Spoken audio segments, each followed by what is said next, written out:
बिस्मिल्लाहिर्रहमानिर्रहीम, अस्सलामु अलैकुम एंड वेरी गुड मॉर्निंग। आप सबको जुम्मा बहुत बहुत मुबारक हो। मैं हूँ उर्मिला हसन और ये चीजें समेटते हुए आज डिस्ट्रैक्ट करने की पूरी कोशिश की है, लेकिन थोड़ा सा कामयाब हूँ इंशाल्लाह। एक दिन जरूर कामयाब हो जाऊंगा इस उम्मीद और दुआ के साथ कि आप ठीक ठाक हैं। मैं इमरान हसन हूँ। आप सुबह का आगाज कर चुके हैं। आज की सुबह बाकी पिछले कई दिनों की सुबह से बहुत खूबसूरत है क्योंकि आज मौसम बहुत अच्छा है। बारिश हो रही है इस वक्त लाहौर में तो हो रही है और बाकी भी पंजाब के दीगर इलाकों में भी हो रही है, हमें ये भी मालूम है, और कुछ नॉर्दर्न एरियाज में भी हो रही है। सो उम्मीद है कि इसका इम्पैक्ट, और बलूचिस्तान में आज शुरू हो रही है, इसका इम्पैक्ट आपके रवैयों पे भी आएगा, थोड़ा मस्बत, थोड़ा ठंडा और थोड़ा positive after great petroleum prices hikes. Exactly, मौसम का असर तो अच्छा आएगा लेकिन दीगर मामलात आपको उसको बैलेंस कर देंगे, यानी कि आप नॉर्मल मूड के साथ ही रहेंगे। कोशिश ना कीजिएगा कि अच्छा रखने की आप ज्यादा कोशिश कर ले, लेकिन स्टिल जी वेदर इज प्लेजेंट और इस अच्छे मौसम का नेचुरल इम्पैक्ट भी तो आता है ना, रखने की कोशिश करने की जरूरत नहीं होती। और ये कुछ मनाजिर भी आपको दिखाते हैं। लाहौर में वैसे रात को थोड़ा सा जो बारिश थी वो तूफानी भी थी, चूंकि कुछ इलाकों में कुछ दरख्त उखड़ गए। एक मैं किसी चैनल पे सुन रहा था, नॉट ऑन एक्सप्रेस बट एक चैनल पे सुन रहा था, I think it's an official news, के एक दीवार भी गिरी और 5 अफराद भी जान बहक हुए लाहौर में।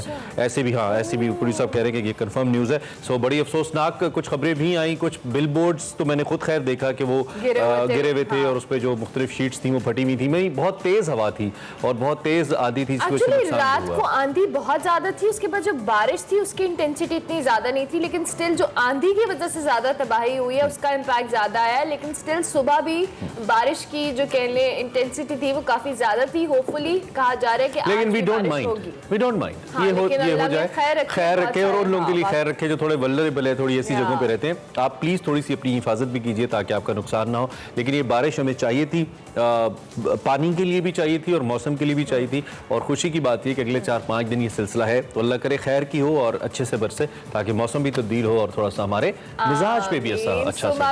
लेकिन आपने पाकिस्तानियों घबराना नहीं है, अच्छी खबर के साथ। डोंट टेल मी पेट्रोल फिर बढ़ने लगा। हाँ, अभी 1 जुलाई में, अभी नहीं बहुत टाइम है, लेकिन आपने घबराना नहीं है। अभी आपको अच्छी खबर दी है, थोड़ी देर बाद हम आपको बड़ी यानी बुरी खबर भी देंगे। बड़ी खबर, अभी हेडलाइंस बताएंगे।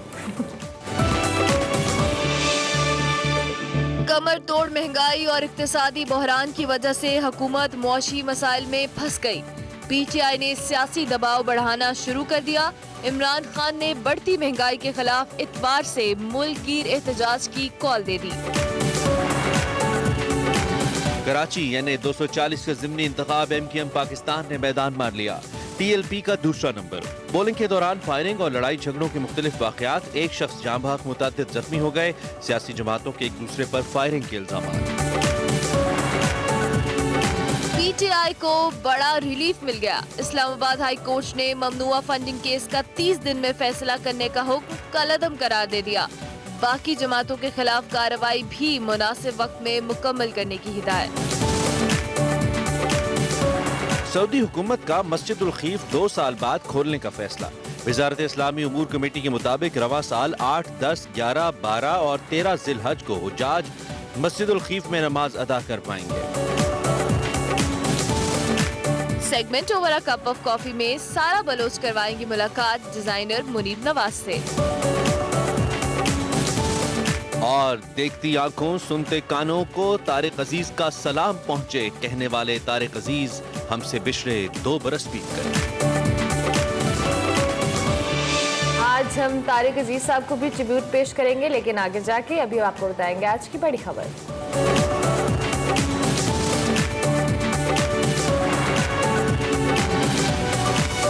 पहला ट्रिब्यूट जो है वो उर्मिला हसन पेट्रोल की कीमत को पेश करेंगी, दूसरा पंजाब असेंबली के इजलास को, एंड देन तारिक अजीज साहब। हमारे मुल्क में कैसी खबरें हैं यार, प्रायोरिटी देखें ना, ये मसला है असल में पूरे मुल्क के साथ। इसीलिए तो देख ले सूरत हाल हो क्या रही है। खैर एक दूसरे के साथ जुड़ी होती है जी सारी सूरत हाल। अगर माशी बात करें या सियासी बात करें, इस वक्त अगर मैं कहूँ कि तबाही के दहाने पे हैं दोनों सूरत हाल, माशी भी और सियासी भी तो गलत नहीं होगा। हुकूमत और पाकिस्तान तहरीक इंसाफ की जानिब से इस मुआशी बहरान और महंगाई की जिम्मेदारी एक दूसरे पर डाली जा रही है। इल्ज़ाम तराशी का सिलसिला जारी है। एक कहता है इन्होंने किया, दूसरा कहता है इन्होंने किया। एक तरफ विफाकी, कोई नई बात थोड़ी है। एक तरफ विफाकी वज़रा फैसलों का दिफा कर रहे हैं, मुख्तलिफ जवाब पेश कर रहे हैं, वजाहतें दे रहे हैं, और दूसरी जानिब जो पेट्रोल है वो हाथ में नहीं आ रहा और महंगा करने की जो वजह है वो आलमी अफरात ज़र यानी कि इन्फ्लेशन जो पूरी दुनिया के अंदर है बैनुल अक़वामी सतह पर, उसको बताया जा रहा है। और ये बयानिया भी बनाया जा रहा है कि जो PTI है उसके माहदी की वजह से मुल्क दिवालिया होने के करीब पहुंचा। और मौजूदा हुकूमत ने तो एक माहदा शेयर भी कर दिया ऑन सोशल मीडिया कि जी PTI का माहदा है जिसकी सजा भुगतनी पड़ रही है। दिवालिया होने से बचाने के लिए महंगाई जैसे सख्त फैसले कर रहे हैं। नून लीग की नायब सदर मरियम नवाज ने भी पेट्रोल महंगा होने की जिम्मेदारी इमरान खान हुकूमत पर डाल दी। उन्होंने मजीद क्या कहा, आपको सुनाते हैं। इमरान खान जाते जाते इस हुकूमत के लिए, यानी कि आने वाली शहबाज शरीफ हुकूमत के लिए लैंड माइन्स बिछा के गया है, यानी कि बारूदी सुरंगें बिछा के गया है। शहबाज शरीफ हुकूमत ने 1 रुपए का कोई अपनी तरफ से इजाफी टैक्स अवाम पर नहीं लगाया। ये वही 2019 जुलाई का मुआहदा है जो इमरान खान की हुकूमत IMF से करके आई थी, जिस पर उन्होंने मईशत की बर्बादी के दस्तखत किए थे। हमने सुना मरीम नवाज साहिबा ने क्या कहा। दूसरी जानिब पेट्रोलियम मसनूआत की कीमतों में इजाफे और बढ़ती महंगाई के बाद साबिक वज़ीर आज़म इमरान खान ने फिर सड़कों पर आने की तैयारी शुरू कर दी है और इतवार से महंगाई के खिलाफ मुल्कगीर एहतजाज की कॉल भी दे दी है। इतवार को 9 बजे आपने सबने एहतजाज करना है और मैं इंशाल्लाह स्क्रीन के जरिए, वीडियो के जरिए मैं 10 बजे आप सब से बात करूंगा। तो मैं चाहता हूं कि आप सब निकलें। मैं ये चाहता हूं कि एक पैगाम जाए इन लोगों कि अगर आप संभाल नहीं सकते थे इस मुल्क को तो क्यों इतनी साजिश की। अगर आज आप कह रहे हैं कि चीज बारूदी सुरंगें बना दी गई हैं, क्या आपको जरूरत थी कि एक मुल्क जो सही तरफ लगा हुआ था उसको क्यों आपने डिरेल किया, सिर्फ इसलिए कि अपनी चोरी बचाने के लिए। मैं आज सबको आज दावत दे रहा हूं इस एहतजाज में शिरकत करें। दूसरी जानिब NA 240 ज़िमनी इंतखाबात की बात करें। रात को बड़ी गहमा गहमी रही। ये नशस्त MQM पाकिस्तान के इकबाल मोहम्मद अली खान साहब के इंतकाल से खाली हुई थी, जो इंतकाल कर गए थे। गुज़िश्ता ज़िमनी इंतखाब हुआ जिसमें MQM TLP के दरमियान तगड़ा मुकाबला हुआ और ये वो मुकाबला है जो मैं बीइंग जर्नलिस्ट बहुत अरसे से एक्सपेक्ट कर रहा था कि ये कब होगा कि TLP का इतना वोट बैंक होगा। तो कल वो मुकाबला हमने देखा जी, और गैर हतमी जो नताइज सामने आया उसके मुताबिक जो MQM के अबू बकर साहब हैं वो 10,683 वोट्स लेकर कामयाब करार पाए। दूसरी जानिब जो TLP के शहजादा शाहबाज हैं वो 10,618 वोट लेकर दूसरे नंबर पर रहे। और MQM और तहरीक लब्बैक की जो जीत का ओवरऑल मार्जिन है वो तकरीबन 65 वोट का है, जो कि बहुत ही कम है। लेकिन दूसरी जानिब जो टर्नआउट है अरमला वो भी बड़ा कम रहा, ऑलमोस्ट 8% टर्नआउट भी रहा, जो कि बहुत ही कम है सारी सूरत। और पोलिंग के दौरान एज यूजुअल सियासी जमातों के दरमियान शदीद तसादुम और कशीदगी भी देखने में आई। और जो अगर मुख्तलिफ इलाकों में बात करें तो फायरिंग और लड़ाई झगड़ों के वाक़यात में 1 अफराद जाँ बाग भी हुआ और कई अफराद जख्मी भी हुए। और इस हवाले से हम जो PSP है उनका दावा है कि जो जांबाग शख्स था वो उनका कारकुन था। इस हवाले से मजीद अपडेट ले लेते हैं। हमारे साथ सलमान मौजूद हैं, राहील से हम बात कर लेते हैं। राहील, बहुत शुक्रिया। सबसे पहले तो हम ओवरऑल अगर गैर हतमी गैर सरकारी नताइज के हवाले से बात करें तो क्या गिनती का अमल जो है कहाँ तक पहुँचा, क्या रिपोर्ट्स है इस हवाले से, और फिर जो तसादुम के वाक़यात हुए इस हवाले से भी हमें अपडेट कीजिएगा। देखिए अरमला, कल जो NA 240 में हुआ ज़िमनी इंतखाब के मौके पर वो कराची में कुछ नया नहीं है। कराची में इससे कहीं ज़्यादा बड़े वाक़यात हो चुके हैं इलेक्शन के ही मौके पर। 2013 का इलेक्शन हो, 2018 का इलेक्शन हो। 2013 में जब इलेक्शन हुआ था तो उस इलेक्शन वाले दिन ही जो है यहाँ पे कराची में 2 बम धमाके हुए थे, जबकि फायरिंग के वाक़यात अलग थे। इसी तरह जब भी यहाँ पे इलेक्शन के मौके आए तो उसी तरह से यहाँ पे कराची शहर में अमन अमान की सूरत ख़राब ज़रूर होती है। हर सियासी जमात चाहती है कि उसके वोटर ज़्यादा से ज़्यादा बढ़ जाए। कल जब इलेक्शन का दिन था तो इसमें सबसे बड़ी बात ये थी कि इसमें टर्न आउट बहुत ही कम रहा।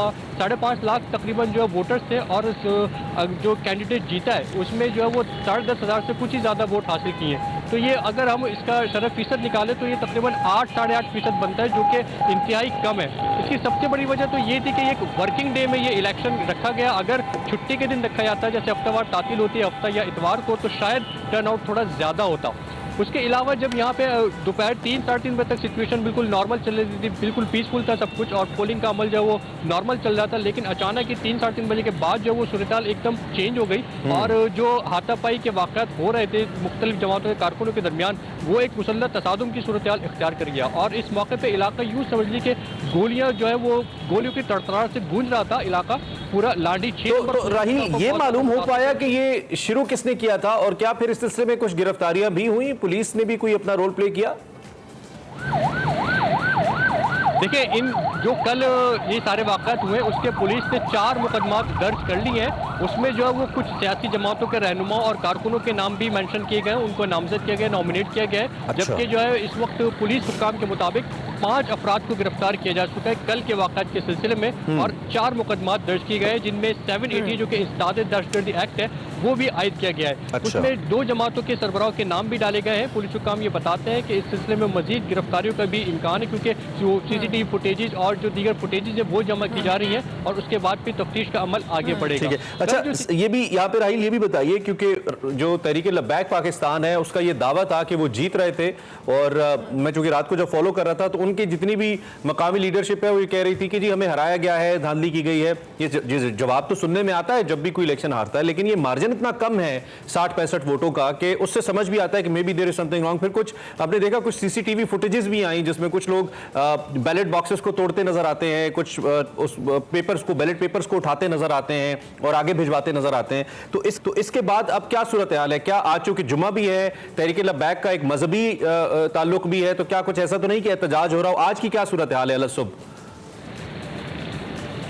देखिए, अभी जो आज के दिन का आगाज़ हुआ है, सुबह सुबह का दिन है और यहाँ पे मार्केट बाजार इतनी जल्दी खुलते भी नहीं है, लेकिन सिचुएशन इस वक्त जो है वो नॉर्मल है। कल के बाद नॉर्मल हो गई थी, और जहाँ तक वोटों की गिनती का सवाल है तो TLP ने दरख्वास्त जमा करा दी है कि वोटों की जो है वो गिनती दोबारा की जाए। उन्हें ये शुबा है, उन्हें ये शक है कि उनको जो है जानबूझ के या ज़बरदस्ती हराया गया, उनके वोट कम किए गए, उनका ये दावा है उनकी जानिब से। और इस सिलसिले में उन्होंने बाज़ाब्ता तौर पर इलेक्शन कमीशन में दरख्वास्त जमा करा दी है कि इस हल्के की वोटिंग जो भी हुई है उस वोटों की गिनती जो है वो दोबारा से कराई जाए, क्योंकि कुछ अमन अमान की सूरत भी खराब हो गई थी और कुछ जो है वो मुख्तलिफ पार्टियों की जानिब से इल्ज़ामात भी आयद किए गए कि बैलेट बॉक्स जो है वो बाहर ले जाए गए, बैलेट पेपर जो वो फाड़ दिए गए और बोगस वोटिंग की गई। तो ये तमाम तो इल्ज़ामात देखें, ये सब सियासत का हिस्सा है। ये अगर आप यूँ कह लें कि सियासत का हुस्न है तो शायद गलत नहीं होगा। इसी तरह से होता है जब भी कोई आम इंतखाब या ज़िमनी इंतखाब का मौका हो तो मुख्तलिफ सियासी जमातें जो है वो एक दूसरे पर धांधली के इल्ज़ाम लगाती है, कभी इलेक्शन कमीशन पर इल्ज़ाम आयद किया जाए। अच्छा राहील, नॉर्मली ज़िमनी इंतखाबात की अगर हम बात करते हैं तो टर्न आउट उतना ज़्यादा नहीं होता। कल के इलेक्शन के हवाले से अगर हम टर्न आउट की बात करें, ओवरऑल कैसा था? अगर मुख्तलिफ हम तसादुम के वाक़यात को साइड पे रखें, इन लोगों की जो तादाद थी वो कितनी आई बाहर वोट कास्ट करने के लिए? देखिए, ये बात बिल्कुल सही है कि ज़िमनी इंतखाब में लोगों की इतनी ज़्यादा दिलचस्पी नहीं होती, लेकिन हर सियासी जमात ये चाहती है वो अपने वोटर्स को ज़्यादा से ज़्यादा अट्रैक्ट करे।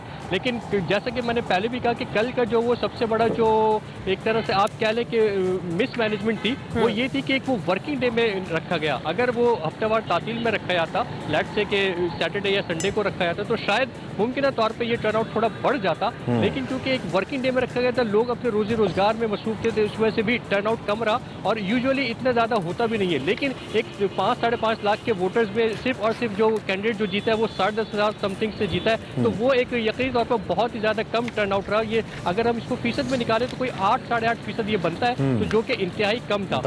वोटर्स ने जो है वो ज़्यादा दिलचस्पी का इजहार नहीं किया। लेकिन जब वो शाम को जो आखिरी जो आवर्स होते हैं, लेट से कि आखिरी 3 से 5 के जो आवर्स होते हैं, आखिरी 1 से 2 घंटे, तो वो जो है वो बहुत ज़्यादा क्रूशल होते हैं। उसमें वोटर्स को ज़्यादा से ज़्यादा सियासी जमातें चाहती है कि वो पोलिंग बूथ तक लेकर आ जाए, और वही सब कुछ हो रहा था। उस वक्त गहमा गहमी बहुत ज़्यादा थी। हर सियासी जमात के कारकुन जो पुरजोश थे और उनकी भरपूर कोशिश थी कि ज़्यादा से ज़्यादा वोटर्स को घरों से निकाल के या उनसे राब्ते करके उनको पोलिंग बूथ तक लाया जाए, उनका वोट कास्ट कराया जाए। उसी दौरान जो ये सारी सिचुएशन गड़बड़ हुई है, उसी में फिर जो है वो मुसल्लह तसादुम हुआ, फायरिंग हुई, जिसमें एक शख्स जो है वो जांबाक हुआ फायरिंग से, जबकि जो है वो कोई 12 से 15 हो गया। Rahil, thank you very much, बहुत शुक्रिया सलमान कि आप हमें अपडेट कर रहे थे ज़िमनी इंतखाब के हवाले से जो भी सूरत हाल हुई। हमारे नुमाइंदे राहिल सलमान हमारे साथ मौजूद। इब्तिदा है रब्बे जलील के बाबरकत नाम से जो दिलों के भेद खूब जानता है, देखती आंखों सुनते कानों आपको तारिक अजीज का सलाम पहुंचे।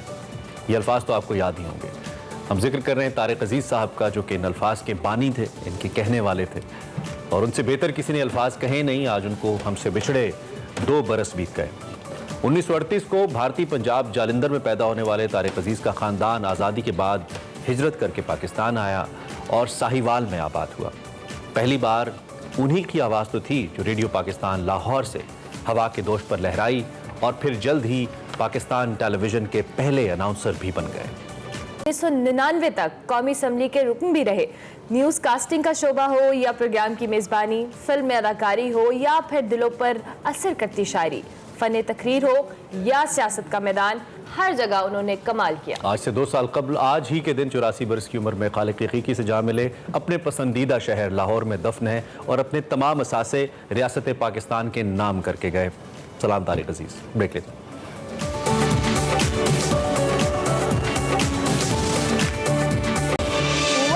एक्सप्रेसो और अब वक्त हुआ चाहते हैं हमारे सेगमेंट का, और इस्लामाबाद में OIC की स्टैंडिंग कमेटी कॉमसेट्स के ज़रिए तमाम रिसर्च, कमर्शलाइजेशन और चैलेंजेस और मौक़े के मौजू पर एक बैनुल अक़वामी वर्कशॉप हुई और इस मौके पर एक नुमाइश का भी इनेकाद किया गया। इसी का अहवाल हमने आपको आज के सेगमेंट फ्लैग्स में दिखाना, सो आगे देखते हैं।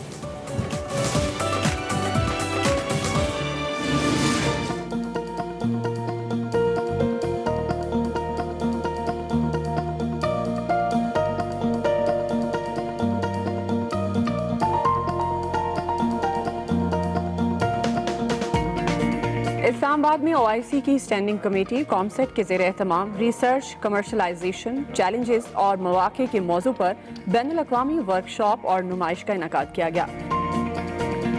नुमाइश में मुख्तलिफ इस्लामी ममालिक के तलबा समेत प्रोफेसर, रिसर्चर्स और साइंसदानों ने शिरकत की। 2 दिन की इस तकरीब में मुख्तलिफ ममालिक से आए हुए शुरका को कॉमसेट यूनिवर्सिटी और नस्ट यूनिवर्सिटी इस्लामाबाद का दौरा भी करवाया गया। साइंस और टेक्नोलॉजी की फील्ड में पाकिस्तानी तलबा का रुझान देकर माहिरीन का कहना था, Bringing these OIC countries, the technology, actually connecting the technology के नाम पर OIC ममालिक को इकट्ठा करना एक बहुत अहसन कदम है। इससे मुसलमान ममालिक ताकत अखज़ कर सकेंगे। इस तकरीब में तलबा के अलावा सरकारी अफसरान, प्रोफेसर्स और साइंसदान भी शिरकत कर रहे हैं।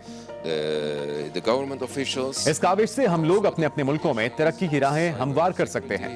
and a lot of high technology and biotechnology area. This is my first visit. मैं पाकिस्तान पहली बार आया हूँ और मुझे यहाँ बहुत मजा आ रहा है। इस्लामाबाद के पहाड़ बहुत खूबसूरत हैं। मैं जल्द दोबारा यहाँ आऊँगा। Next time, inshallah. I've been involved with Comstack for many years now through TÜBİTAK, Turkish Scientific and Technological Research Council. मैं कॉमसेट्स के साथ काफी अरसे से वाबस्ता हूँ। साइंसी तहकीक और टेक्नोलॉजी के लिए मुसलमानों को एक छत के नीचे इकट्ठा होते देखकर मैं बहुत खुश हूँ। मैंने इस्लामाबाद में नस्ट और कॉमसेट यूनिवर्सिटी का भी दौरा किया। वहाँ बिजनेस और साइंस एंड कम्युनिकेशन सेंटर का दौरा करके मैं बहुत हैरान हुआ। नस्ट यूनिवर्सिटी इस्लामाबाद में तुर्की के बेशुमार साइंसी इदारे अपना किरदार अदा कर रहे हैं। मैं पाकिस्तान में तालीम और तलबा का मयार देखकर बहुत इम्प्रेस हुआ हूँ। Likewise with similar good feelings and impression. Malaysia से ताल्लुक़ रखने वाले मशहूर साइंसी मुशीर और science adviser ASEAN professor Zikri Abdul Hamid ने OIC ममालिक के लिए कॉमसेट की तरफ से की जाने वाली काविशों को सराहा। I think this is a very good initiative which is anchored and led by the Pakistanis. ये तकरीब एक बहुत अच्छी काविश है। मुझे खुशी है कि पाकिस्तान इसको लीड कर रहा है। OIC and इस किस्म की तकरीबात तमाम इस्लामी ममालिक के लिए निहायत ज़रूरी है और इनसे मस्बत तब्दीलियाँ रूनुमा होंगी। इस तकरीब का क्रेडिट प्रोफेसर इकबाल चौधरी को जाता है। प्रोफेसर साहब दुनिया में नामी गिरामी शख्सियत हैं। यहाँ अपने कोलीग्स और नौजवान तलबा से मिलकर मुझे बहुत खुशी हुई। ये तकरीब OIC के लिए किसी एजाज से कम नहीं। इस मौके की मुनासबत से मैं ये कहना चाहूँगा कि पाकिस्तान और मलेशिया गहरे दोस्त हैं। हमारे ताल्लुकात बहुत अच्छे हैं और मैं उम्मीद करता हूँ कि मुस्तकबिल में भी दोनों मुल्क अपने ताउन को जारी रखेंगे। मैं चाहता हूँ कि इन्हीं ताल्लुकात को बुनियाद बनाते हुए पाकिस्तान और मलेशिया साइंस और टेक्नोलॉजी के शोबों में भी तरक्की करें। scientific collaboration between our two countries. Well, I must tell you, I've been here 20 years ago. मैं इस्लामाबाद 20 साल पहले आया था। आज इस्लामाबाद की डेवलपमेंट देखकर मैं बहुत हैरान हुआ हूँ। इस्लामाबाद दोबारा देखकर मुझे बहुत खुशी हुई। There's a lot of development going on in here. So I'm very pleased and very happy. Science and technology, जैसे कि आपको इल्म है कि आज दुनिया में जितनी डेवलपमेंट है वो साइंस एंड टेक्नोलॉजी और हायर एजुकेशन की वजह से। तो हमारा बुनियादी ऑब्जेक्टिव ये है कि साइंस एंड टेक्नोलॉजी को इस्तेमाल करते हुए जो सोशो इकनॉमिक डेवलपमेंट है वो मुसलमान दुनिया में की जाए। ये जो इवेंट है जिसमें दुनिया के बहुत सारे ममालिक से एक्सपर्ट्स आए हुए हैं, उसका बुनियादी मकसद ये है कि जो यूनिवर्सिटीज़ में रिसर्च होती है उसको हम किस तरह इस्तेमाल कर सकते हैं सोसाइटी की और कम्युनिटी की डेवलपमेंट के लिए। देखिए, ये जो एग्जीबिशन हो रही है इसका बुनियादी मकसद ये है कि जो हमारी यूनिवर्सिटीज़ में बहुत आला क्वालिटी की रिसर्च है और इससे जो प्रोडक्ट डेवलपमेंट हो रही है वो इंडस्ट्रियल लेवल पे जाए। तो जो हमारे डेलीगेट्स हैं मुख्तलिफ मुल्कों से, उन्होंने इसे बहुत अप्रिशिएट किया है और उन्होंने देखा है कि पाकिस्तान के लोगों में बड़ा पोटेंशियल है, जो इनोवेशन का पोटेंशियल है पाकिस्तान में बहुत ज़्यादा है। और यही वजह है कि बहुत सारे लोगों ने टेक्नोलॉजी के मुतालिक मालूम भी किया है, ये भी देखा है कि उनकी इंडस्ट्री से यूज़ कर सकती है नहीं कर सकती है। प्रोग्राम एक्सप्रेसो में बातचीत करते हुए मुशीर science COMSAT doctor Syed Khurshid Hasnain ने बताया कि इस सेशन में तुर्की, मलेशिया और अफ्रीकी ममालिक के तलबा और स्कॉलर्स शामिल हैं, जबकि 300 अफराद ऑनलाइन मुख्तलिफ OIC मेंबर ममालिक से शिरकत कर रहे हैं। देखिए, इसमें ऐसा है कि यहाँ हमारे पास जो शरीक हैं इस वक्त बाहर से, उसमें चंद ममालिक अफ्रीका के हैं, लेकिन जो ज़्यादा अहम इस सेंस में साइंस के लिहाज से मलेशिया के नुमाइंदे हैं, बहुत हाई लेवल के टर्की के नुमाइंदे हैं। आप जानते हैं ये ज़्यादा हमारे एडवांस मुल्क हैं। और इसके अलावा हमारे पास ऑनलाइन तकरीबन कोई 150 के करीब जो लोग हैं, 200 लोग हैं, वो ऑनलाइन शरीक हो रहे हैं। तो अब इसके बाद जितने भी यहाँ पर लोगों ने अपनी प्रोडक्ट्स का या अपनी एक्टिविटीज़ का मुजाहरा किया है लेक्चर्स वगैरह में पर्टिकुलरली, उनसे हमें उम्मीद है कि जो बाहर के सुनने वाले हैं, देखने वाले हैं, वो राब्ते करेंगे और इस पर मौके होंगे कोऑपरेशन के। देखें, ये फर्स्ट टाइम ऐसा हो रहा है कि इदारों में जो रिसर्च हो रही है उसको कैसे कमर्शलाइज किया जाए और उसके ऊपर कौन कौन से अपॉर्चुनिटीज और चैलेंजेस हैं। इस इनिशिएटिव को लेके कॉमस्टेक ने इंटरनेशनल यहाँ पे एग्जीबिशन की और पाकिस्तान के आपने देखा कि टॉप 10 जो रिसर्च इदारे हैं वो यहाँ पे अपनी चीज़ों को इस पर वो एग्जिबिट कर रहे हैं।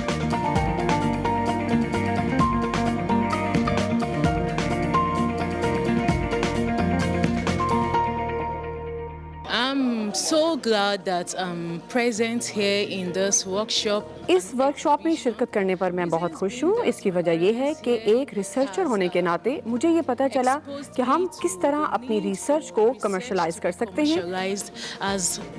मैं और मुझ जैसे बेशुमार तलबा ऐसे हैं जिनको पता ही नहीं कि रिसर्च मुआशरे में कितनी अहमियत रखती है। Impact of our researches has not been so much. इल्म के हसूल के लिए जामे नुक्ता नज़र बनाना इस वक्त इस्लामी ममालिक की अव्वलीन तरजीह होनी चाहिए। साइंसी और तहकीकी कल्चर बहुत से इस्लामी ममालिक में तरक्की ला सकता है। इस तरह की तकरीबात से यकीनन साइंसी मौज़ूआत और ये शोबा तरक्की की राह पर गामजन हो सकता है।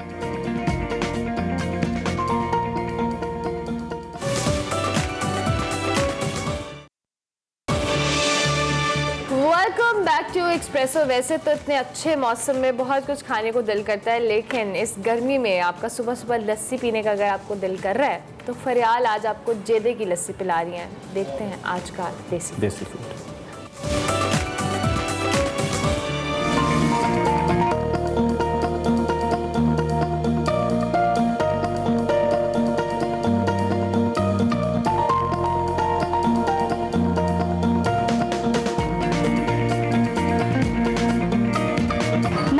आज मैं आई हूँ लोहारी गेट पानी वाला तालाब, जहाँ पर है जेदा लस्सी शॉप, जो कि 50 साल से ज़ायद अरसे से यहाँ पर लस्सी बना रहे हैं। इनकी ख़ास बात तो ये है, अगर आपने लस्सी पीनी है तो पहले तो आपको टोकन लेना पड़ेगा, और दूसरी ख़ास बात इनकी ये है कि अगर आपको ठंडी ठंडी लस्सी पीनी है तो आपको सुबह सुबह 6 बजे यहाँ पर आना पड़ेगा।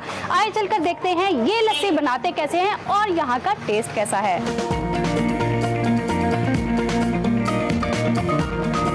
आप कहाँ से हैं? जी हम चकवाल से हैं। अभी लस्सी पी रहे हैं, टेस्ट कैसा लगा आपको? टेस्ट बहुत ज़बरदस्त है और हमें बड़ी पसंद आई है। मैं हूँ, मेरा दोस्त है। खास बात क्या लगती है आपको इनकी लस्सी की? सबसे ज़्यादा खास बात जो है इसमें ये मलाई डालते हैं और इसका जो गाढ़ापन है वो सबसे अच्छा है। गर्मियों में लस्सी पीना कैसा लगता है? आप पंजाब में रहते हैं और पंजाबी लस्सी ना पिए ये हो नहीं सकता।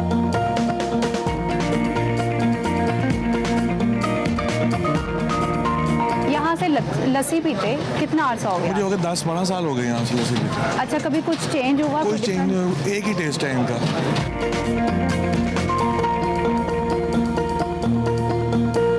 इनकी लस्सी की खास बात क्या लगती है आपको? दूध इनका जो है वो बहुत अच्छा होता है, इसी वजह से दही जो है वो अच्छी जमती है, जिस वजह से वो सिर्फ रेड का टाइप होता है। ये इसमें दूध की अमाउंट नहीं होती, ना होने के बराबर होती है, जिस वजह से जो है इनकी थिकनेस बहुत ज़्यादा लस्सी। टोकन लेकर कितना इंतज़ार करना पड़ता है? जब हम आते हैं तो टोकन लेके तो तकरीबन कभी कभी होता है आधा पौना घंटा लगता है लस्सी मिलने में, क्योंकि रश बहुत ज़्यादा होता है। अगर रश ना हो मैक्सिमम जो है ना वो आपको 15 मिनट्स में लस्सी मिल जाती है।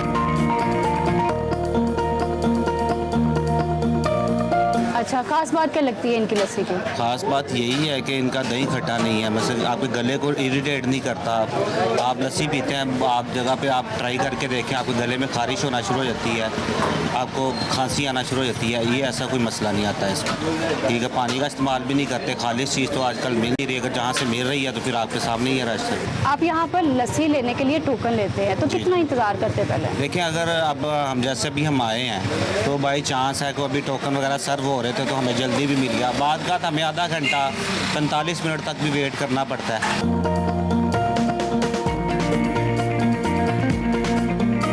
हमारे साथ मौजूद है यहाँ के ऑनर नोमी भाई। आप मुझे बताइए, काम सबसे पहले किसने शुरू किया था और कितना अरसा हो गया इस काम को? ये माशाल्लाह काम मेरे वालिद साहब ने शुरू किया है, हाजी मोहम्मद जुनैद साहब, जिनके नाम से जेदा लस्सी मशहूर है। ये काम शुरू किया तकरीबन 50 साल के लगभग हो गए। आप सिर्फ लस्सी का ही काम करते हैं? नहीं, दही भी होता है हमारे पास, कच्चा दूध होता है। ये लस्सी है तकरीबन 11 बजे तक, उसके बाद कच्चा दूध सेल करते हैं सारा दिन। कितने बजे से कितने बजे तक आप लस्सी लगाते हैं? तो 5 बजे से तकरीबन 11 बजे तक आजकल दे रहे हैं, लस्सी दे रहे हैं बाहर, और सर्दियों में 7 बजे से तकरीबन 1 बजे तक। आपकी लस्सी की ऐसी क्या खास बात है जो लोग दूसरे शहरों से और दूर दूर से पीने आपके पास लस्सी ज़रूर आता है? ये अल्लाह ताला की मेहरबानी है, और हमारे दूध में ना पानी है और ना केमिकल है। जो जहाँ मर्जी लेके चेक करवा सकता है, चाहे लेबॉर्ट्री ले जाए, इसमें केमिकल नहीं होगा। तो ये कैसे ख्याल आया था, क्योंकि मैंने तो कभी देखा नहीं कि टोकन पे लस्सी मिल रही है, तो ये ख्याल कैसे माशाल्लाह आया? रश बहुत होता है हमारे से ना, रश कवर नहीं होता था, इसी वजह से हमने टोकन देना शुरू किए कि टोकन के साथ किसी को मुश्किल नहीं होगी, ना हमें मुश्किल होगी, ना ग्राहक को मुश्किल होगी। अच्छा, लस्सी पीने का मज़ा वैसे तो स्टील के बर्तन में आता है या तांबे के गिलास में आता है, ठीक है, लेकिन आपने डिस्पोजेबल रखे हुए हैं, इसकी क्या वजह है? ये SOP की वजह से हमने ये डिस्पोजेबल शुरू किए हैं, वरना हमारे पास अंदर तांबे के गिलास पड़े हुए हैं। लोग लस्सी गर्मियों में ज़्यादा पीते हैं शौक से या सर्दियों में? दोनों मौसम में सब अच्छे। आप कभी सर्दियों में चक्कर लगे ना यहाँ पे, तो आपको पता चले हमारी दुकान खुलने से पहले यहाँ पे ग्राहक बैठे होते हैं। अच्छा, लस्सी की जान जो है वो दही से बनती है, ठीक है, तो दही और अच्छी लस्सी बनाने का राज बता रहे हैं। तभी लस्सी अच्छी बनेगी जब दही अच्छा होगा। दही अच्छा तब होगा अगर दूध अच्छा होगा। दूध अच्छा लेना तो फिर जानवरों को चारा अच्छा डालना पड़ेगा। हमारे ना जानवर अपने हैं, जो पीछे उनकी देखभाल करें, वो सारे हमारे अपने हैं। कोई चाचा है, कोई ताया है, ऐसे हैं। हम दूध बाहर से नहीं लेते, हमारे दूध में केमिकल नहीं है, अल्लाह ताला की मेहरबानी है। माशाल्लाह इतनी मशहूर है जेदा लस्सी, तो यहाँ पर मशहूर शख्सियात भी ज़रूर आती होंगी। काफ़ी आ चुके हैं, काफ़ी आते हैं, अल्लाह ताला की मेहरबानी है। बिलाल यासीन और ख्वाजा सुलेमान भाई भी आए हैं, ख्वाजा साद रफीक साहब आए थे, आरफ लोहार साहब, तो उन्हें भी हमारी लस्सी बहुत पसंद है।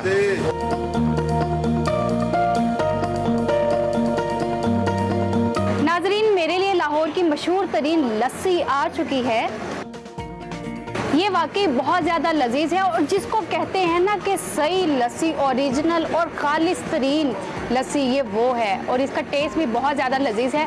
आप लोग भी एक बार ज़रूर ट्राई करें। मिलते हैं अगले नए देसी खाने के साथ। अल्लाह हाफिज़। Welcome back. लस्सी हमने आपको पिला दी, और इस लस्सी के बारे में हमें जो ऑफ द रिकॉर्ड इन्फॉर्मेशन पता चलती है कि पीने के बाद नींद बड़ी आती है। आम लस्सी पी के भी आपको इतनी तो मैं तो उन वकील साहब के बारे में सोच रहा था जो पी रहे थे सुबह सुबह, कोर्ट में क्या किया होगा उन्होंने।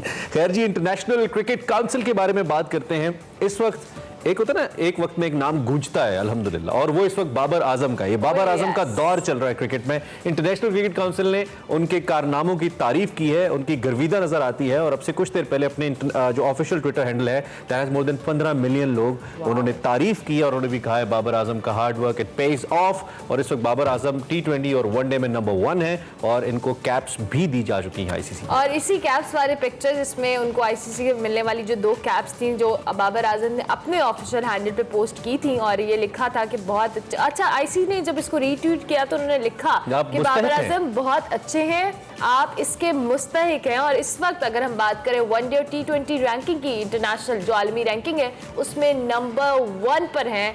और हमारे लिए से खुशी की प्राउड मोमेंट क्या हो सकती है कि हमारे कैप्टन, हमारे नेशनल टीम के कैप्टन इस वक्त पूरी दुनिया में एक बॉल पिकर बच्चा जो बॉल पिक करता था बाउंड्री के ऊपर खड़े होकर अपने वालिद के साथ कजाफी में जाता था, आज वो दुनिया का नंबर 1 बैट्समैन है, और महज 25-26 साल की उम्र में।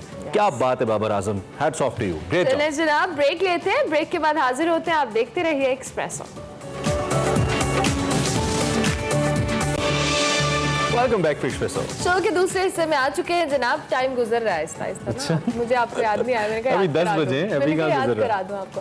अच्छा जनाब, अब बारी है हमारे segment over a cup of coffee की, जिसमें आज सारा बलोच मुलाकात करवा रही है बहुत ही एक ज़बरदस्त और वर्सेटाइल किस्म के इंसान, डिज़ाइनर भी हैं।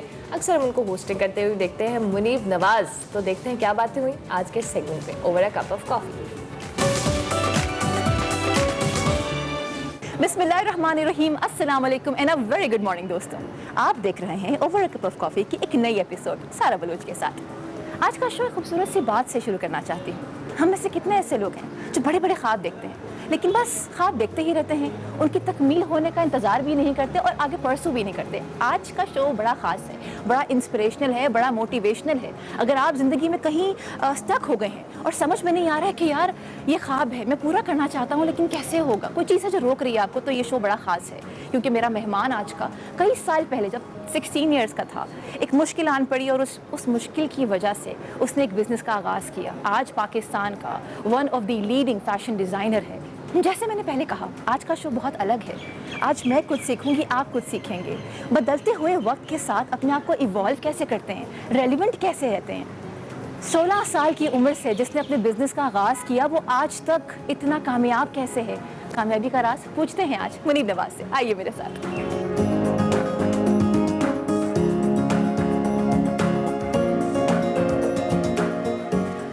अस्सलाम वालेकुम मुनीब। वालेकुम अस्सलाम। How are you? Good to see you. I'm good.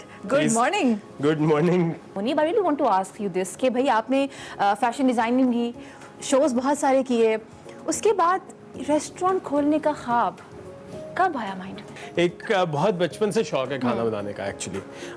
This has been something जिसके ऊपर हम काम कर रहे थे पिछले आई थिंक मेरे ख्याल से पिछले 10-15 साल से तो मुझे शौक हुआ था। कोविड के दरमियान में अपने बर्गर्स को बनाना ज़्यादा सीरियस हो गया, फिर दोस्तों ने भी कहना शुरू कर दिया अच्छा हमें भी भिजवा दो, ये कर दो वो कर दो। Then I started looking at actual business possibilities के क्या होना चाहिए क्या नहीं होना चाहिए। Then I met these boys और हम लोग ने एक जापानीज़ रेस्टोरेंट खोल लिया। जापानीज़ ही क्यों? जापानीज़ इसलिए, देखो मुझे ना हर चीज़ में नॉवेल्टी का शौक है। So I think Japanese was something that was a novelty cuisine. So I think that novelty is what I crave in anything that I do. बहुत सारे लड़के लड़कियां भी देख रहे होंगे, अंकल आंटीज देख रहे होंगे, शायद वो फिटनेस का ख्याल रखना चाहते हैं। उनको बता सकते हैं आप कि कैसे आप ये कर सकते हैं? बहुत आसान है जी। आपने सुबह उठना है, आपने जिम जाना है, आपने अच्छा खाना है, आपने ये करना है, आपने वो करना है। These are things that you have to do. There is no, you can not change the path. रास्ते सामने हैं हर चीज़ का, सक्सेस का, आपने सेहत का, खुशी का, हर चीज़ के रास्ते बने हुए हैं, सिर्फ आपने कदम उठाना। रोज मुनीब साहब, मतलब रोज इतने काम होते हैं ना, बहुत सारे काम करते हैं, तो ये रोज उठ के खुद नाश्ता क्यों बनाते हैं आप?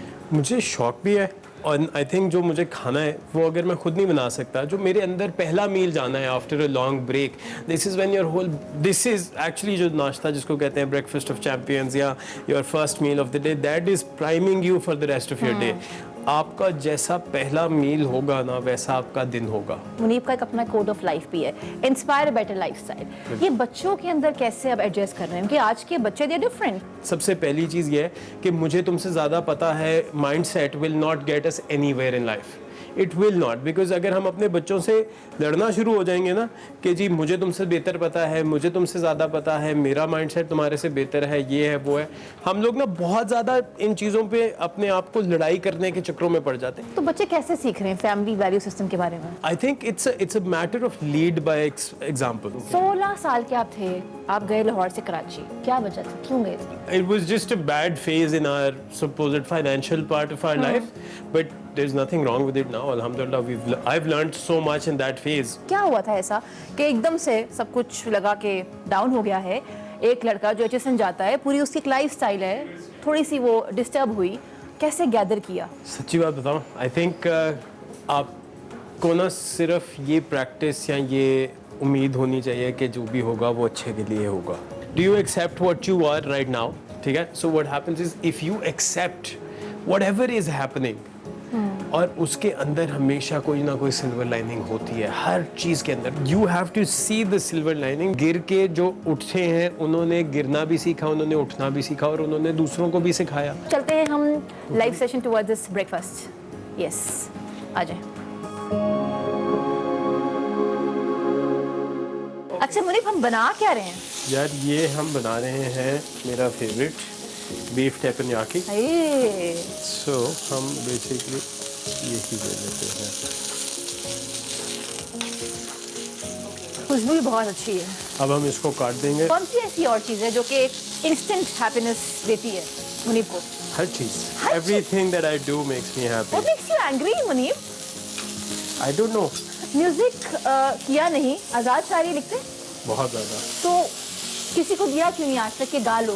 इतने दोस्त हैं, सारे तो दोस्त हैं आपके। हाँ, मैंने दिए थे 1-2 चीज़ें। फिर क्यों रिजेक्ट? नहीं, मुझे याद नहीं है, बट वो ऐसे ही एक दोस्त ने कहा कि तुम खुद पढ़ लो। तो वो मैंने पढ़ ली थी। वो YouTube पे मैंने एक चीज़ छोटी सी बनाई थी। हाँ, सो मैंने एक वो पोइट्री लिखी थी, वो मैंने उसके लिए कर दी थी।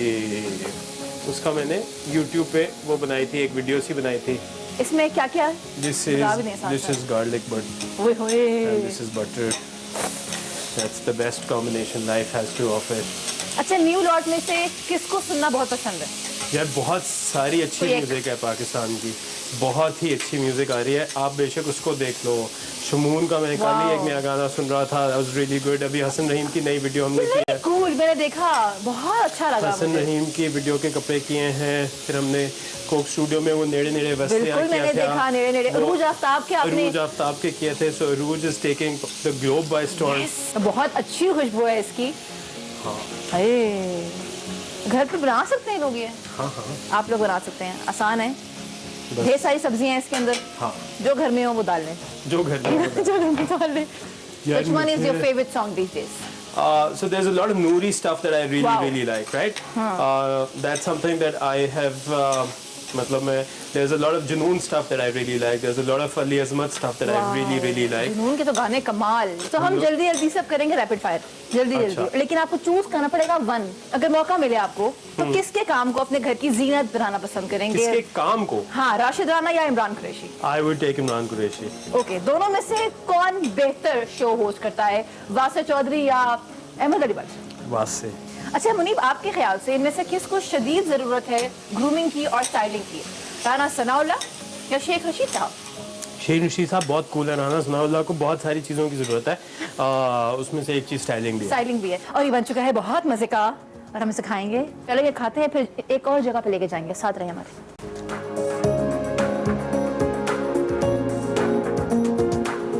अच्छा, वैसे अब हो गए मुझे 6-7 साल, लेकिन मैं कभी आपके आउटलेट नहीं आई हूँ। और अच्छा, और ये काफ़ी स्पेशियस है माशाल्लाह। अल्हम्दुलिल्लाह। So what is Munib Nawaz factor? अच्छा, Munib Nawaz factor is another company that we have made. उसका मकसद ये था कि बहुत सारे मैं ऐसे काम, जैसे आप कह रही हैं, करता हूँ जो कि फैशन के बियॉन्ड होते हैं। So Munib Nawaz the brand became the fashion brand, and everything else I started doing. Consultancy हो गई, ये वो चीज़ें हो गई, वो मैंने मुनीब नवाज फैक्टर के अंदर डाल दी हैं। अच्छा, अब हम जा रहे हैं, इनकी स्टूडियो स्पेस है। हाँ, दिखाते हैं आपको कैसी है वो। आज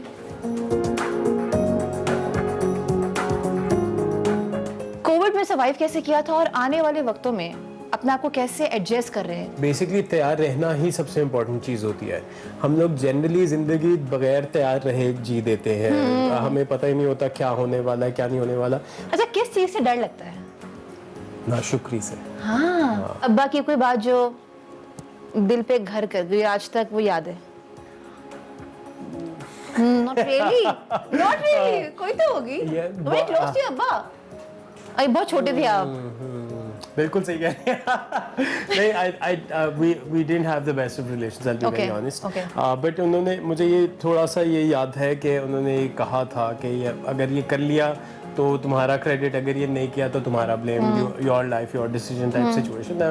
I was 15 years old and I think I still remember that part of this conversation. अम्मा ने कौन सी एक चीज़ सिखा दी है? अम्मा आपके लिए याद है? हाँ, एक कौन सी चीज़ें जो बच्चों के अंदर अपने देखना चाहते हैं, क्योंकि ज़िंदगी का पता नहीं है ना, हम आज हैं, कल हैं, अभी हैं, नहीं हैं। तो इस चीज़ को मद्देनजर रख के सोचते हैं कि यार ओके, इनको अब सिखाना भी है कि कभी भी कुछ भी हो सकता है। What do you think? ये बातें हो चुकी हैं हमारे घर पे, एंड हम लोगों ने ना एक्चुअली डेथ के बारे में भी बात की हुई है कि यार ठीक है, सब आते हैं, सब जाते हैं, कोई टेंशन की चीज़ नहीं है, कोई इसमें कोई ऐसी चीज़ नहीं है जो किसी के घर में ना हुई भी हो। तो you have to take it with a pinch of salt. सारे सुपर हीरोज के वालिदैन मर जाते हैं, तो वो बैटमैन शैटमैन ये लोग देखते हैं तो इनको पता चल गया ये वो। अच्छा, 100 शोज किए थे कोविड में, which one is close to your heart until date? I can honestly, that's one answer I cannot do. Why? Because there were so many good shows. Social media पे लोग बहुत ट्रोलिंग भी करते हैं, which is very bad because again पता नहीं है कब किसने जाना है. बिल्कुल. वो कौन से ऐसे लोग हैं कि जिनको सोशल मीडिया पे रिलैक्स होने की जरूरत है आपके ख्याल से? Actually, honestly speaking, मैं बहुत टाइम नहीं गुजारता उस पे. मैं वो होता है कि क्योंकि मेरा आप इंस्टाग्राम फीड भी देखें ना तो सारी मोटिवेशनल बातें होती हैं, बॉडी बिल्डर्स होते हैं. मुझे ये पता है कि सारे हैं, मतलब आई फॉलो द आप नहीं देखते थे कौन किस पे बैशिंग कर रहा है? नहीं. एक लास्ट क्वेश्चन है, बहुत तूफान है, शदीद तूफान है और दो लोगों में से किसी एक को बचाना है, खान साहब या शहबाज शरीफ? मैं नहीं बचा सकता किसी को. खान साहब को बचाऊंगा ऑब्वियसली. खान साहब, थैंक यू सो मच. आज बड़ा अच्छा लगा, ढेर सारी बातें की. आज का शो कैसा लगा जरूर दीजिएगा फीडबैक. दिस इज मी सारा बलोच साइनिंग आउट. जाते जाते पाकिस्तान जिंदाबाद. एक्सप्रेसो में एक बार फिर आपको खुशामदीद. और अब आपको दिखाते हैं हमारा सेगमेंट माइंड मैटर्स, जिसमें वकार अहमद मलिक और मेरी परवेज, जो कि दोनों माहिर नफ्सियात हैं, बात करें आजकल जो डिजिटलाइजेशन का दौर है उसके हवाले से. So over to you guys.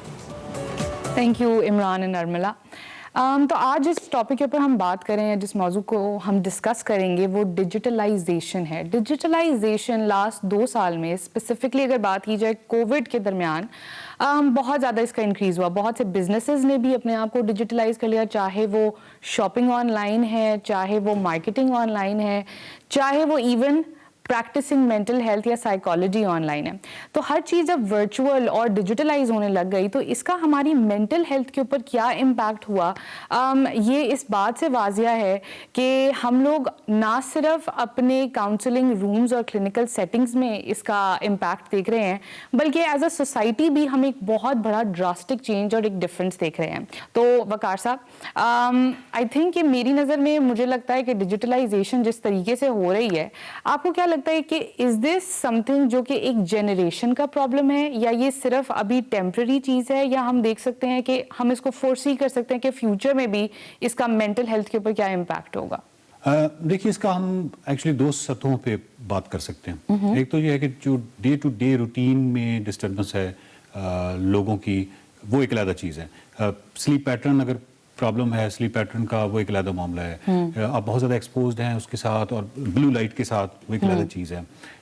6-7 घंटे अगर एवरेज आप एक चीज़ के साथ नथी हैं और तो वो एक अलग आपकी यानी routine of life, daily routine जो है वो डिस्टर्ब हो रही है. तो ये बिल्कुल एक अलग फिनोमेना है जिस पे तो काफ़ी काम हो चुका है. मतलब पाकिस्तान में भी हो चुका है. इस्लामिक इंटरनेशनल यूनिवर्सिटी है, कराची यूनिवर्सिटी है, बहुत सारे रिसर्चेज की हैं मोबाइल एडिक्शन पे, टेक्नोलॉजी पे, डिजिटाइजेशन पे, इस तरह के काम हो चुका है. तो ये एक तो फ़र्द की सतह पे है, वो तो मामला है. माशरती सतह पे और फ्यूचर के हवाले से जिस तरह की आपने बात की है कि फ्यूचर के हवाले से, तो उसके हवाले से बेसिकली जो बड़े सवाल मेरी नज़र में है, वो जो खौफनाक सवाल हैं, वो फिलोसॉफिकल शायद अपनी नेचर में ज़्यादा हैं. मिसाल के तौर पे हम अपनी जो फैकल्टीज़ हैं अपने माइंड की, जो बड़ी फैकल्टीज़ हैं, उसमें से जो सब्जेक्टिव एक्सपीरियंस है उसको हम बहुत बड़ा मानते हैं कि एक सब्जेक्टिव एक्सपीरियंस होना, जिस तरीके से लिटरेचर है या पोइट्री है या इवन न्यूटन के जो थॉट एक्सपेरिमेंट्स हैं, जिन थॉट एक्सपेरिमेंट्स पे आज इंटरनेशनल स्पेस स्टेशन से लेके तमाम आपका जीपीएस काम कर रहा है, जिन थॉट एक्सपेरिमेंट्स पे थ्योरी ऑफ रिलेटिविटी आइंस्टाइन की खड़ी हुई है, ये इस फैकल्टी की बात कर रहा हूँ. ये फैकल्टी जो ह्यूमन के साथ मखसूस है, इस फैकल्टी ने हमेशा इस जो सबसे ज़्यादा रिसोर्स इस्तेमाल किया है टू फ्लोरिश, वो था टाइम. ठीक है. जो कि अब डिजिटलाइजेशन के हवाले से मुझे ऐसे लगता है जैसे ये फैकल्टी बहुत ज़्यादा सफ़र करेगी, जिसका बहुत सारे शवाहिद हमारे सामने हैं. मिसाल के तौर पे हमारा अदब जो है, और मैं आलमी सतह पे बात कर रहा हूँ, बाकायदा आपको जवाल का शिकार नज़र आता है. कोई बहुत बड़ा नावल जो कि बाकायदा फ्लो में लिखा गया हो, आपको कभी कभी कहीं सामने नजर आ जाए, जो कि पहले किसी वक्त में उसकी बहुत तेज़ रफ्तार था, लेकिन अभी बाकायदा उर्दू अदब में भी आप देख लें तो आपको एक जवाल पिछले 20-25 साल. हालांकि ई बुक्स और ऑडियो बुक्स जो हैं वो ज़्यादा पॉपुलर हो रही हैं, लेकिन उसकी भी हम देखते हैं कि ज़्यादा लोग जो हैं वो उस तरफ की तरफ माइल नहीं है. राइट. हाँ, और ई बुक्स वगैरह भी हम उसको ये तो नहीं कह सकते कि वो कोई बुरी चीज़, बहुत अच्छी चीज़ है, बट हम ये ज़रूर कह रहे हैं कि इसके साथ ये जो एक जवाल आपको आ रहा है, यानी इसका मतलब है कि उस फैकल्टी में कहीं जवाल आ रहा है, और ये फिर खतरनाक चीज़ है. तो इसका मतलब है कि हम ये कह सकते हैं कि जो नॉलेज का भी एक जो रिसोर्स था नॉलेज का, वो भी उसकी वजह से इतना डिस्टर्ब हो रहा है कि हमें अभी शायद अंदाजा भी नहीं है कि डिजिटलाइजेशन ह्यूमन साइकोलॉजी को कैसे चेंज करने वाली है. इनका आर्ग्यूमेंट जो डिजिटलाइज कर रहे हैं अपने बिजनेसेस को, अपनी जिंदगियों को, आर्ग्यूमेंट ये जैसे मेटावर्स वर्चुअल रियलिटी, ये अब चीज़ें जो है वो आहिस्ता आहिस्ता कॉमन की जा रही हैं। नई टेक्नोलॉजी, हर रोज़ एक नया प्रोडक्ट, हर रोज़ एक नई एप्लीकेशन सॉफ्टवेयर जो है वो बन रहा है। आर्ग्यूमेंट ये है कि दुनिया अब चलेगी ही ऐसे। आर्ग्यूमेंट ये है, या कॉन्फ्लिक्ट जो ट्रेडिशनल वे ऑफ थिंकिंग है उससे ये है कि अब जब दुनिया ने चलना ही ऐसे, तो उसको बीट करने के लिए, उसको कम्पीट करने के लिए हमें ऐसे ही चलना पड़ेगा। आपने काम भी ऐसे ही करना है और कन्वीनियंट भी है। तो हम अगर इसकी कोई पॉजिटिव एंड अगर देख सकते हैं कि ये कन्वीनियंट है, आप अपने घर में एक कमरे और एक लैपटॉप और इंटरनेट कनेक्शन के साथ काम कर सकते हैं, पढ़ सकते हैं, ऑनलाइन डिग्रीज पूरी अब आप इस पर कर सकते हैं। हमारी एक बायोलॉजिकल लिमिट है कि हम 150 स्टेबल रिलेशनशिप्स रख सकते हैं, लेकिन हमारी फेसबुक में 5000 रिलेशनशिप्स हैं। ठीक है, ये सिर्फ फेसबुक की मैं बात कर रहा हूँ जो कि अपर लिमिट उसकी 5000 है, बट अदरवाइज अगर आपका पेज है या आपकी ये चीजें हैं, इंस्टाग्राम है 30,000 वहाँ पे, मिलियंस ऑफ फॉलोअर्स। अभी भी जब लोग मेमोरी की शिकायत करते हैं कि हमें कोई मेमोरी का प्रॉब्लम है, तो मैं उनको कहता हूँ कि आपको ऐसे लग रहा है, एक्चुअली अपर लिमिट पे आपका ब्रेन काम कर रहा है। प्रॉब्लम सिर्फ ये है कि वो उस चीज के लिए बनाया नहीं गया जो से आप डिमांड कर रहे हैं कि मैं मुझे वो 5000 बंदे याद हों। 150 एक लिमिट है इंसानी ब्रेन की। अच्छा, ये वो सारी चीजें हैं जो कि आगे जाएंगी। मसला ये है कि इसमें बिल्कुल मुझे इस तरह की नॉलेज इस्तेमाल कर सकता हूँ, लाइक एसी है तो या कार है, तो ये बहुत बहुत ज़बरदस्त चीज़ है, इसने बड़ी कंफर्ट लाई है हमारी ज़िंदगी में। लेकिन हम ये देखते हैं कि उस कार से, यानी साइकिल से यूरोप का पैदल, साइकिल और साइकिल से मोटरसाइकिल और फिर कार तक का सफ़र और फिर वापस साइकिल का सफ़र, तो एक इंसान है वो एक एक्सपीरियंस करता है। अगर उसने उस एक्सपीरियंस में देखा कि बहुत अच्छा हो गया, मतलब बहुत ज़बरदस्त हो गया, हर चीज़ मेरी यानी एक उंगलियों के इशारे पे है और सारी चीज़ें आ जाती हैं, लेकिन एक खास वक्त में जाके अगर उसको एहसास हुआ तो वो डेफिनेटली वापस लौटेगा। और अगर एयर कंडीशन एक बहुत अच्छी सहूलत है, लेकिन हमारी जो बायोलॉजिकल इंफ्रास्ट्रक्चर डेवलप हुआ है फॉर लास्ट 200 मिलियन ईयर, वो इससे उस तरह नहीं है। तो उसकी वजह से अगर वो देखेगा कि अब बीमारियां पैदा हो रही हैं इससे, अगर मैं बहुत ज़्यादा कंट्रोल्ड इन्वायरमेंट में रहता हूँ और मुझे एक्सपोज होना चाहिए बाहर की इन्वायरमेंट में, तो वो ऑटोमेटिकली उस पेन में फिर वो जाएगा। तो मेरा ख्याल है कि हमें तो डेफिनेटली, आप भी मेरा ख्याल है कि इससे एग्री करेंगे, हमें इससे तो कतन कोई नहीं है कि इसकी तरफ जाना चाहिए, बिल्कुल जाना चाहिए। लेकिन एक जो सवाल पैदा होता है, वो जो सबसे बड़ा सवाल पैदा होता है कि जेस्टाल्ट साइकोलॉजी, अगर हम उस तरफ बात करें, जो वो कहता है कि जो इज्जा होते हैं उनका जो मजमूआ होता है, इज्जा के मजमूए से कुल जो है उससे बड़ा होता है। बट अब प्रॉब्लम ये है, जो सम होता है यानी इज्जा का, उससे जो कुल है टोटल, वो टोटल एक्चुअली अपने सम से बड़ा होता है इज्जा के। ये जेस्टाल्ट साइकोलॉजी, ये जो बड़ा है ये सब्जेक्टिव एक्सपीरियंस है। तो हम अगर आर्टिफिशियल इंटेलिजेंस चल जाते हैं, हम उसको कहते हैं कि पेंटिंग बनाओ, वो बना लेगा, वो कुछ भी बना सकता है, लेकिन वो जो बड़ा होने वाला सब्जेक्टिव एक्सपीरियंस है वो ह्यूमन के साथ है। तो वो शायद किसी वक्त में इंसान उसको कहे और वो वापस लौटे और उस तरह के, यानी वो कहने का मतलब है ड्रामा तो अभी मेरी लिखा जा रहा है, मतलब एक मुख्तलिफ कंपनीज बनी हुई है ड्रामा लिखने के लिए, तो वो 10 बंदे जो है वो एक ड्रामा लिख रहे हैं।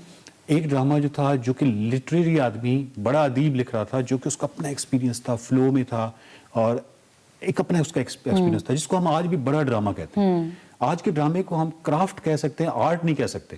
आर्ट ह्यूमन के साथ मखसूस है, जो कि उसकी उस फैकल्टी के साथ है, जो कि सब्जेक्टिव एक्सपीरियंस है। सो हम में भी जो एक नीड है कि जैसे जब मेरे पास अगर काउंसलिंग के लिए भी जब कुछ क्लाइंट्स आते हैं, स्पेसिफिकली अगर मैं उन लोगों की बात करूं जो आईटी या सॉफ्टवेयर की फील्ड से रिलेटेड हैं, तो वो बताते हैं कि कैसे ह्यूमन इंटरेक्शन या सोशल इंटरेक्शन ना होने की वजह से उनका आई कांटेक्ट भी नहीं मेंटेन हो पाता किसी के साथ। कम्युनिकेशन के इतने ज्यादा प्रॉब्लम्स जो हैं वो आ रहे हैं। जैसे कि अभी आपने राइटली पॉइंट आउट किया कि कैसे हम वापस जाना चाहते हैं, तो जब हम बात करते हैं कि the mountains are calling me, और हम अपनी रूटीन से तंग आकर हम उस नेचर को दोबारा जो है उसके साथ कनेक्ट होना चाहते हैं, तो I think that kind of sums up and concludes the whole conversation कि डिजिटलाइजेशन एक ज़रूरत है मे बी काम से वक्त के लिए और ज़िंदगी में मे बी फ़िलहाल मूव ऑन करने के लिए, लेकिन वी नीड अ बैलेंस जो कि हमें नेचर और डिजिटल लाइफ से जो है वो दोनों से कनेक्टेड रखना हो, और हमें ये हमेशा पता हो कि मुझे एक्चुअली मैं कितना सेल्फ अवेयर हूँ और मुझे इन दोनों में से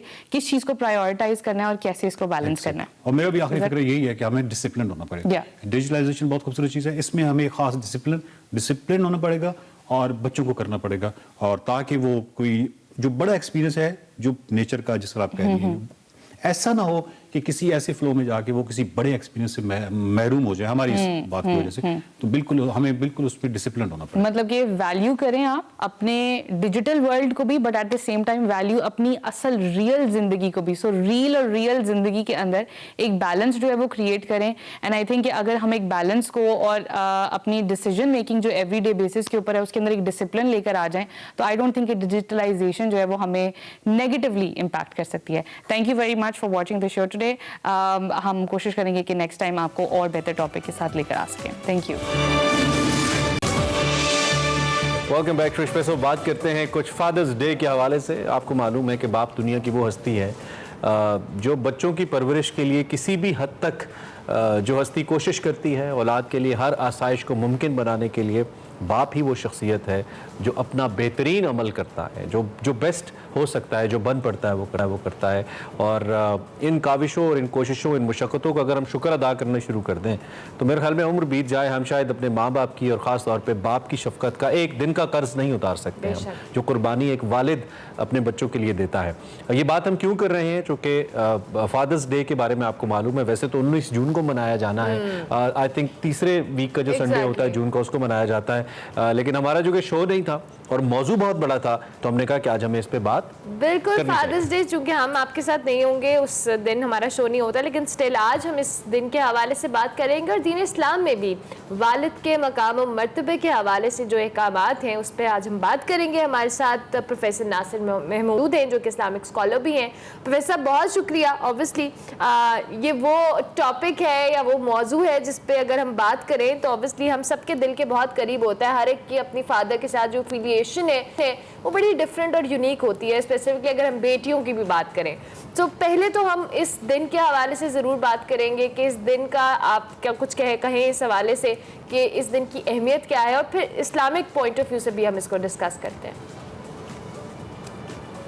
बिस्मिल्लाहिर्रहमानिर्रहीम, वाकई बहुत अहम मौजू है और आपने आगाज़ में जो सवाल किया तो इसके बारे में इतना ही कहूँगा कि फादर्स डे सिर्फ इसलिए मनाया जाता है कि हम हर दिन को फादर डे बना सकें। हमारी ज़िंदगी हमारे वालिदैन के इस मरहून मन्नत है। हम इस दुनिया में आए तो इसकी बुनियादी जो एहसान है, इसकी बुनियादी जो मेहरबानी है वो हमारे वालिद और हमारे वालिदैन हैं। और अगर कोई इंसान अपने वालिद का नाम न बता सके तो मुआशरे में ये उसके लिए बहुत शर्मिंदगी की बात है। वालिद का टाइटल, वालिद का नाम, वालिद का मौजूद होना, वालिद का मालूम होना, वालिद का मारूफ होना, ये किसी भी इंसान के लिए बाइज्जत और मोहतरम होने के लिए बहुत ज़रूरी है। सो ये जो साल में एक दिन आता है उसका मकसद ये है कि इंसानों को याद दिलाया जाए कि अगर हम ज़िंदगी में अपने वालिद के साथ कोई कमज़ोरी रखे हुए हैं, उनके साथ मोहब्बत में कोई कमी है, उनके साथ ताल्लुक में कोई कमी है, उनके साथ अगर कोई दूरी हो गई है, किसी किस्म की हॉस्टिलिटी पैदा हो चुकी है, तो हम आज के दिन उसको दूर कर लें। वैसे तो इस्लाम की देखें आप, अल्लाह ने कितने अयाम अता किए। हम हर ईद पर भी अपने माँ बाप को राज़ी करते हैं, खा वो ईद उल फितर हो, ईद उल अज़हा हो, कोई खुशी का दिन हो। लेकिन जो 20 जून एक दिन और रख दिया लोगों ने ताकि सारे लोग अपने बाप को राज़ी करें। इंसान से यकीनन कुछ ना कुछ मामलात में कोई कमज़ोरी रह जाती है, वालिदैन से कोई दूरी हो जाती है, वालिदैन को गुस्ताखी हो जाती है। तो इस दिन का बुनियादी मकसद ये है कि अगर कोई कमी है तो हम इसे दूर करें। तो सब मैं ये चाहूँगा, क्योंकि वैसे तो नबी करीम हज़रत मोहम्मद मुस्तफ़ा सल्लल्लाहु अलैहि वसल्लम जब दुनिया में तशरीफ़ लाए तो वालदा माजदा थी, वालिद मोहतरम नहीं थे, यतीम थे। वो एक अलग मौजू उनकी ज़िंदगी का, लेकिन उसके बावजूद वो कमी जो हज़रत सल्लल्लाहु अलैहि वसल्लम की ज़िंदगी में अल्लाह रब्बुल इज़्ज़त ने मसलतन रखी, इसकी बुनियादी वजह और फिर जो शफ़क़त आप सल्लल्लाहु अलैहि वसल्लम ने बताई इस हवाले से, मैं चाहता हूँ ज़रा उस एंगल से ज़रा थोड़ा सा हमारे सामने इस मौजू को रखिए। अच्छा, मैं आपको एक बात बताऊँ, हुज़ूर सरवरत दो आलम सल्लल्लाहु अलैहि वसल्लम तो दुर्र यतीम है ना। आका अलैहिस्सलाम हर हाल में अल्लाह रब्बुल इज़्ज़त की हिफाजत में थे। हुज़ूर अलैहिस्सलाम का मामला जुदा है, लेकिन आपको कदर इतनी आई इस चीज़ की, अपने वालिद के हुज़ूर अलैहिस्सलाम ने उनको नहीं देखा तो वालिदा माजिदा के साथ वालिद गिरामी की कब्र पर ज़रूर गए और आका अलैहिस्सलाम हमेशा याद फरमाते और उनकी नेकनामी को आका अलैहिस्सलाम महसूस करते और उस पर फख्र करते और लोगों को यतीम बच्चों की जो फजीलत बताई आका अलैहिस्सलाम ने, काश के कोई वो सुन ले। आका अलैहिस्सलाम ने इरशाद फरमाया, जो शख्स किसी यतीम की कफालत करेगा, यतीम वही शख्स है जो नाबालिग बच्चा हो और उसका वालिद दुनिया से रुखसत हो जाए, अल्लाह रब्बुल इज़्ज़त ऐसे बच्चे को यतीम का दर्जा देता है। अब कोई यतीम के साथ नेकी करे तो वो रब्बे ज़ुल जलाल उस बंदे के साथ राजी होता है, और अगर कोई यतीम की कफालत कर दे तो मेरे आका ने फरमाया अना व काफिलुल यतीम कहातैन, मैं और यतीम यानी वो शख्स बच्चा जिसका वालिद नहीं है उसकी कोई कफालत करे तो वो जन्नत में मेरे साथ ऐसे हो जाएगा जैसे कि मेरी 2 उंगलियां हैं। वाह वाह यानी वाह। वालिद के होने सल्लल्लाहु अलैहि वसल्लम ने इतनी अहमियत दी और फरमाया यतीम की बद्दुआ से बचो। जब ये दुआ देता है, जब ये किसी के खिलाफ दुआ करता है तो अर्श हिल जाता है, और अल्लाह रब्बुल इज़्ज़त फरमाता है कि जिससे उसके वालिद का साया मैंने ले लिया, तुमने उसका दिल दुखाया, अल्लाह रब्बुल इज़्ज़त नाराज होता है ऐसे शख्स पर जिसके ऊपर वालिद का साया ना हो। तो हुज़ूर अलैहिस्सलाम का तो अपना मुबारक मामूल ये था, ईद वाले दिन आका जाते तो गली में जिस बच्चे का वालिद ना होता, आका अलैहिस्सलाम सबसे पहले उस बच्चे को उठा लेते।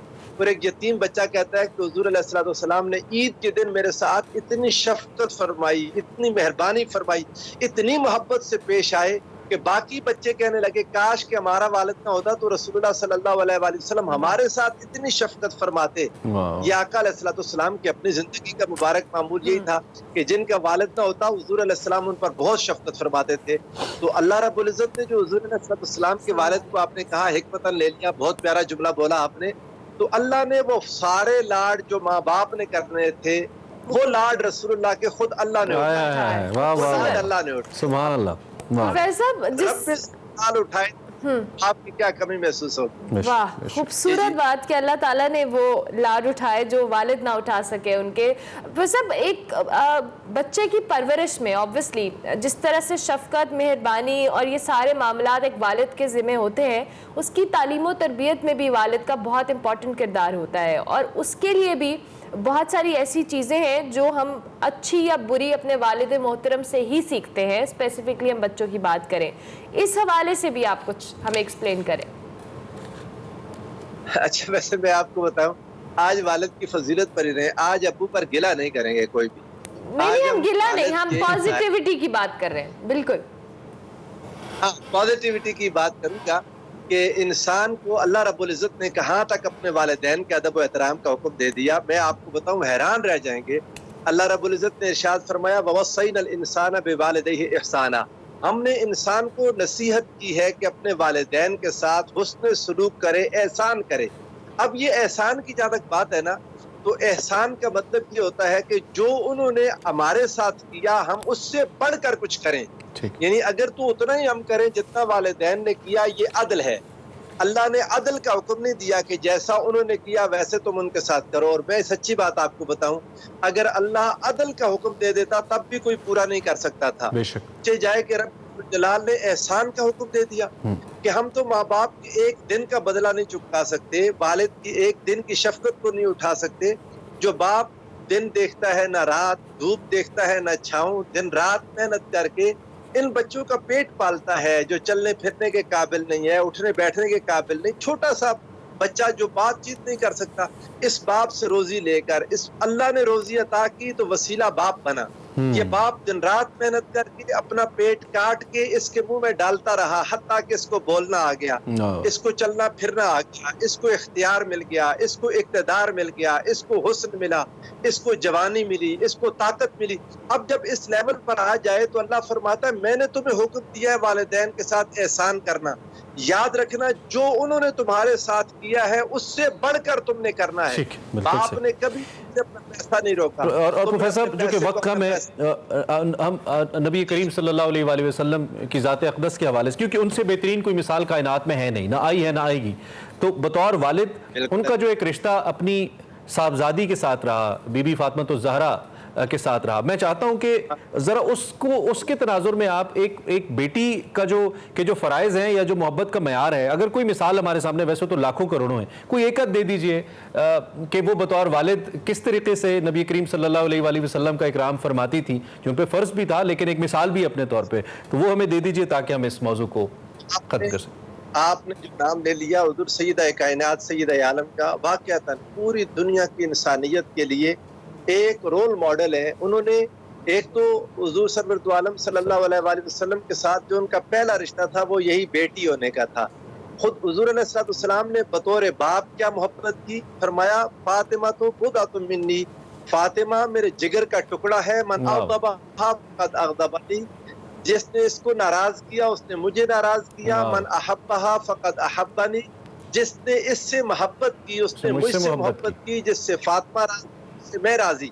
अब सईदा कायनात सईदा आलम का हाल देखें, एक बहुत ही मतलब एक छोटी सी बात जो आपकी जिंदगी में, वैसे तो आपकी सारी जिंदगी भरी पड़ी है, कई दिनों के फाके के बाद घर में आपको रोटी का एक टुकड़ा मुयस्सर आया खाने के लिए, तो पहला निवाला मुंह में नहीं डाला तो याद आया कि वालिद गिरामी फाके से होंगे। अगर उनके घर में कुछ आया होता तो यकीनन मेरे पास भेजते, जब उन्होंने नहीं भेजा तो यकीन यही है कि उनके पास नहीं होगा। वो रोटी का टुकड़ा लेकर रसूलुल्लाह सल्लल्लाहु अलैहि वसल्लम की बारगाह में हाजिर हो गई। या रसूलुल्लाह कई दिनों से कुछ खाया नहीं था, आज ये रोटी मिली है, खाने को मुयस्सर हुई है, तो मैंने सोचा आपने भी नहीं खाया होगा तो पहले आपके लिए ले आऊं। अल्लाह के रसूल सल्लल्लाहु अलैहि वसल्लम अपनी बेटी की ये फर्माबरदारी, ये मोहब्बत, ये कुर्ब देखकर हुजूर अलैहि सलाम ने अपने सीने से लगाया। आका की सारी जिंदगी ये मामूल था, अपनी इस बेटी के लिए खड़े हो जाते ताकि क़यामत तक हर बाप अपने घर में बेटी के आने पर ऐसे ही खुश हो जाए, हर बाप अपनी बेटी को इस तरह इस्तकबाल करे, भाई अपने बेटी का इस्तकबाल करे। और हुजूर अलैहि सलाम ने अपने सीने से लगा के ये दुआ की, या अल्लाह आज के बाद फातिमा कुछ खाए या ना खाए लेकिन रात को भूखी और प्यासी ना सोए। ऐसा बहुत शुक्रिया आपका, आपका बहुत शुक्रिया। ये हर दफ़ा मैं ये कहता हूँ कि ये मौजूद जब छिड़ जाए तो ख़त्म करने का जी नहीं चाहता। आज हम वालिद साहब को खिराज तहसीन पेश करें, अगर हयात हैं तो उनकी खिदमत कीजिए, अगर दुनिया में नहीं है तो ऐसे अमल कीजिए कि उनकी रूह तक पहुँचें। अल्लाह हम सबको तौफीक दे ऐसा कि हम वालिदैन की फरमाबरदारी करें। ब्रेक लेते हैं।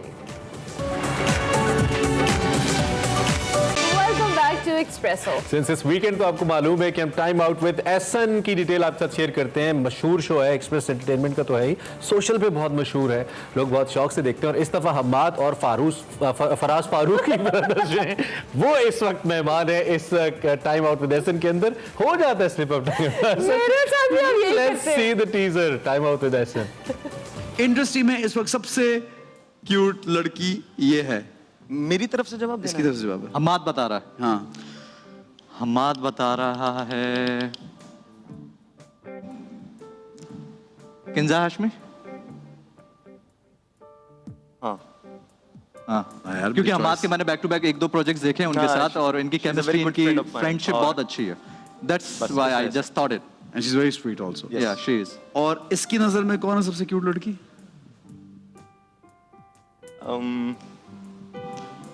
I think Minal. Okay, fact, ठीक है। गिर के उठने वाले को सिकंदर ही कहते हैं भाई। गिर के अगर आप भाग गए तो आप बंदर हैं, साफ सी ये बात फील्ड है। उन लोगों की है ही नहीं कि जो आए और फिर सोचा कि ये नहीं बना और चले गए। Anyone who is consistent and sticks to the point, वो हमेशा अल्लाह उसकी। Agreed। और उसके अलावा एक सेकंड, सॉरी, एक बात ऐड करूंगा कि आजकल बहुत से नामवर और पैसे वाले लोगों के जनाब आप जरूर इसको देखिएगा। हम्माद फारूकी एंड फराज फारूकी, अब मैंने सही बोला है, नो नीड टू लाफ, तो जरूर देखिएगा और आपको पता चलेगा इन दोनों एक्टर फ्रेंड्स एंड ब्रदर्स कैसा इनका एक केमिस्ट्री है और कैसा इनका एक्टिंग करियर है। 9 बजे। हाँ, कल रात 9, शुक्र है बता दिया, टाइम मैंने बताया नहीं था। खैर जी, प्रोग्राम हमारा इख्तिताम को पहुंचा। इससे पहले कि हम खत्म करें, रात को एक वाक़या हुआ।